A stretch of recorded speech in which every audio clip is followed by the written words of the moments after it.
Hey, welcome back to Brian Your Car Guy. Owner operator. I've been in the business for 30 years. So being in the business for 30 years and buying 99% of the inventory here for Trust Family Auto Sales, you could imagine I've seen it all. Today's topic, what we're going to cover is how to extend your used car's life. We're going to cover some maintenance tips. Tip 1. Inspections. So when purchasing a vehicle, again, whether it's from a dealer or off the street, I highly encourage to use your family's mechanic.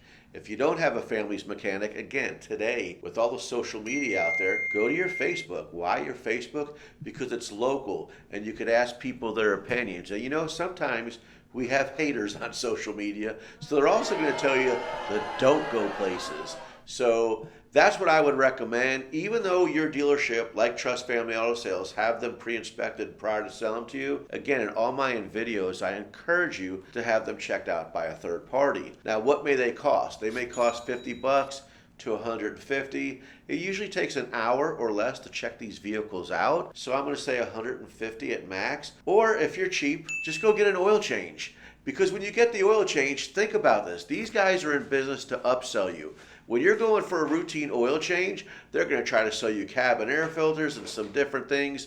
But that's just a quick, cheap way for a basic inspection. Maybe recommend the manufacturer, which is going to be at your highest dollar amount, but they're going to check everything out. Or again, my first choice, go to a family mechanic because they're going to look out for your best interest, but they also know that when you're purchasing a used vehicle, you're going to have some wear and tear, and they're going to want to make sure that your vehicle is safe, family friendly for yourself. Tip 2. Consistent maintenance. So the reason why it's important to go through your owner's manual for these tips is because a lot of times your warranties are going to be based on, are you doing everything under the manufacturer's suggestions? So if you're not doing that, there's an extended warranty. Again, always ask questions about when these items are due. Like speaking of like oil changes, you know, growing up you always heard 3,000 miles or 3 months. Well, sometimes you have synthetic blend oil and that could be 5,000 miles. So always ask questions in these events of maintenance. But again, like tires, they say for every third oil change or 15,000 miles. To increase the life and the longevity of all these maintenance items, what you're doing is you're saving yourself money in the long run. You're spending money by doing these routine maintenance tips, but you're also saving yourself money. Gosh forbid you gotta take care of things. Because you did say, what if I don't change my oil? Well, if your motor blows up, you just went from a $50 oil change to a $3,000 to $5,000 motor job. Tip 3,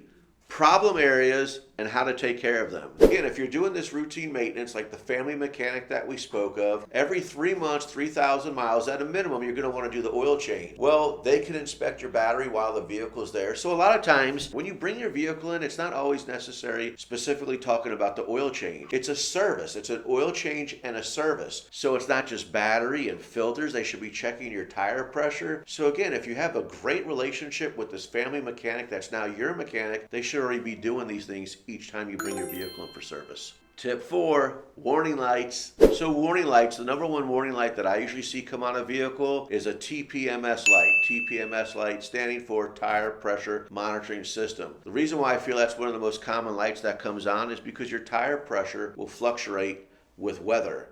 The hotter, the colder, they can fluctuate. The manufacturer will set these monitoring systems usually between 4 pounds of pressure, but they are very common to come on. If a check engine light comes on, if you have a local O'Reilly's, AutoZone, Napa, you could usually pull up to them. They'll check it out for free. I'm not saying go to your dealer or not go to your dealer, but a lot of places will charge you for something that you can get done for free. Now, if you turn your car off and you turn it back on and it's not there, well, let's go back to tires. If they regulated themselves, then there's nothing to worry about. If your check engine light still persists, then it's telling you, hey, let's go get this looked at. Let's get it taken care of. Tip 5. Investing in an OBD machine. So OBD, for some of us hearing this jargon and don't know what that stands for, that's onboard diagnostic machine. And it's really simple. It's something you plug into your car. You hit a few buttons, they're step by step, and it will tell you if there's anything going on with your car. So for example, talk about a myth, your check engine light does not have to be on for it to have a code. True story. So right there, there's a great investment why you should have an OBD machine. Another reason why I'm going to bring that up, how many of us are spoiled when it's freezing cold outside or super hot outside? What do? We hit the remote start, right? We hit the remote start so when we walk into the car, it's in a comfortable temperature for us. Well, a lot of your manufacturers manufacturers, if your check engine light is on, it won't allow you to remote start the vehicle. So what's nice about having this OBD machine, let's say you plug it in and you see it's an evap code, something like a gas cap code, something that's not a major issue. It's there, but it's not a major issue. Well, with that OBD machine, you can erase that light, and guess what that does? It now frees up your remote start. So how much are you willing to pay for comfort? Come on, get an OBD machine, put it in your trunk, buy your spare tire. You may never use it, but the one time you do use it and you're walking into a warm car in sub-degree temperature, or it's 110 triple digits out there and you're walking into a comfortable car, the OBD machine just paid for it. Tip number 6, extended warranties. Well, if you're a subscriber, you already know I preach about extended warranties. If you're not a subscriber, well, now's the time to subscribe. So extended warranties, here's what's really cool. I've talked about them so much, you can go right here to this link and check out more thorough the description of extended warranties. I endorse that you purchase an extended warranty. If you're financing and you could roll that money into your monthly payments, even better. If you're paying cash, I know it could be difficult to pay $12,000 for a car and an additional $3,000 in that area for an extended warranty. You're not yesterday's backyard mechanic. Today there's so much technology. I beg of you to purchase an extended warranty. Hey, I want to thank you so much for tuning in. We talked about some car maintenance tips.